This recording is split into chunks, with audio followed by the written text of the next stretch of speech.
Willkommen zu dieser technischen Anleitung zum Thermomix TM31.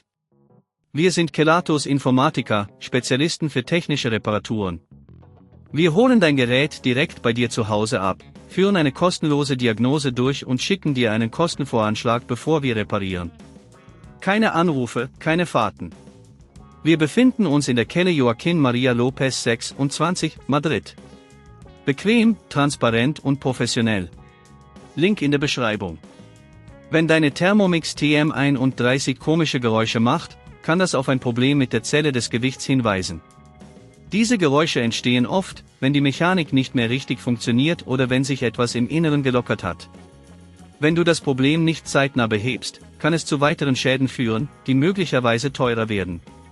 Für diese Reparatur benötigst du einen Kreuzschlitzschraubendreher, eine Zange, einen kleinen Schraubendreher und etwas Isolierband. Zuerst musst du den Thermomix vorsichtig öffnen. Achte darauf, die Gummifüße zu entfernen, damit du an die Schrauben gelangst. Löse die Schrauben, die das Gehäuse halten, und hebe das Oberteil vorsichtig ab. Jetzt kannst du die Zelle des Gewichts lokalisieren. Diese befindet sich in der Nähe des Motors und kann durch die Geräusche, die du hörst, beschädigt sein.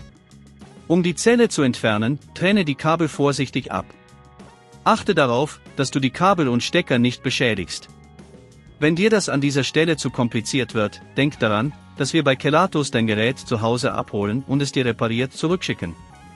Jetzt, wo du die defekte Zelle entfernt hast, setze die neue Zelle ein und schließe die Kabel wieder an. Achte darauf, dass die Anschlüsse fest sitzen. Danach musst du das Gehäuse wieder zusammenbauen. Setze das Oberteil sorgfältig auf das Unterteil und schraube alle Schrauben fest. Überprüfe, ob alles richtig sitzt und schließe die Thermomix an eine Stromquelle an. Teste, ob die Geräusche verschwunden sind und ob das Gerät normal funktioniert. Wenn du die Schritte genau befolgst, solltest du in der Lage sein, deine Thermomix TM31 wieder zum Laufen zu bringen. Um zukünftigen Problemen vorzubeugen, achte darauf, deinen Thermomix regelmäßig zu reinigen und keine schweren Gegenstände darauf abzulegen. Überprüfe auch regelmäßig die Kabel und die Anschlüsse auf Beschädigungen.